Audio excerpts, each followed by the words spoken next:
Can you read this letter?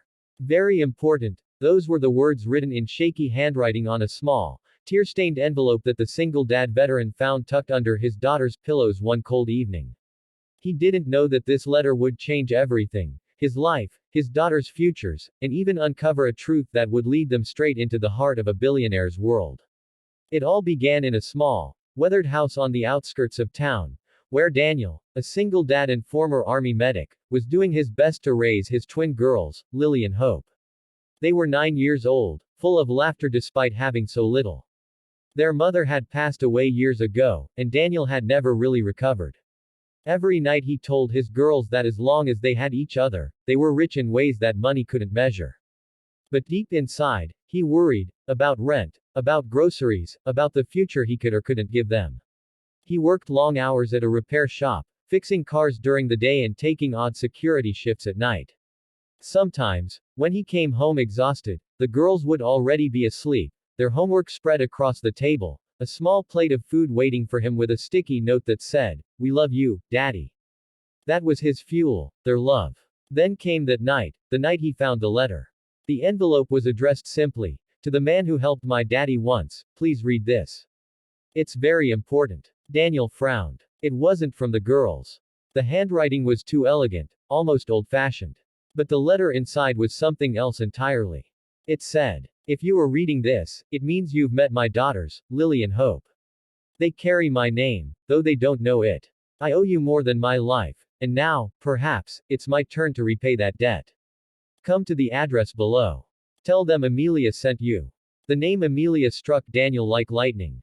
That was the name of the nurse he had saved years ago in Afghanistan, the one who had nearly died when their convoy was ambushed. He'd pulled her from the wreckage, treated her wounds, and stayed by her side until the medevac arrived. He never saw her again. Now his heart raced as he stared at the letter. The address led to the most unlikely place, a massive estate on the city's edge, known as the Hawthorne Mansion. It belonged to Richard Hawthorne, a billionaire industrialist who rarely appeared in public. What did this man have to do with Amelia and his daughters? The next morning, Daniel drove there with the twins. His truck coughed smoke as it climbed the long driveway lined with marble statues and fountains. Security guards stopped him, but when he showed them the letter, their expressions changed instantly. Within minutes, he and the girls were escorted into the mansion, and there, waiting by a grand piano, stood a woman Daniel could never forget. "Daniel," she whispered, tears brimming in her eyes. "You saved me once. You don't know how much that meant." It was Amelia, alive, radiant, and dressed in elegance that spoke of a life far removed from his. But before he could speak, 2 older men entered the room. One of them was Richard Hawthorne himself, tall, silver-haired, but his sharp eyes softened as they landed on the girls. Amelia took Daniel's trembling hands. "They're not just your daughters, Daniel. They're our family's future." She explained everything. Years ago, when Daniel saved her, she had been pregnant and alone, too afraid to tell her father, Richard Hawthorne, that she had fallen in love with a soldier. But she lost her baby during the attack, and for years, she blamed herself. When she learned that Daniel had twin daughters born soon after, she felt something spiritual, as if the lives that were lost had been given back through them. Quietly, she began following their lives, ensuring that whenever Daniel's family struggled, small anonymous donations or lucky breaks appeared. Until now, when she wanted to thank him properly. Richard, listening silently, finally spoke. "Your bravery gave me back my daughter. The least I can do is give your daughters the future they deserve." Daniel didn't know what to say.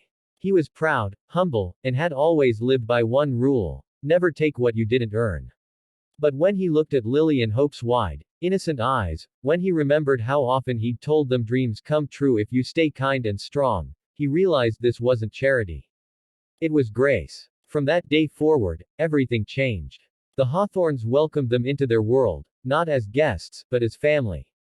Daniel started working at the foundation Richard built for veterans, helping other soldiers rebuild their lives.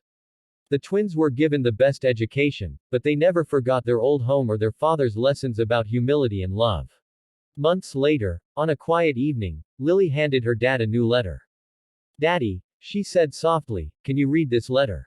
It's very important." Inside was a note written in her own handwriting: "Thank you for never giving up on us.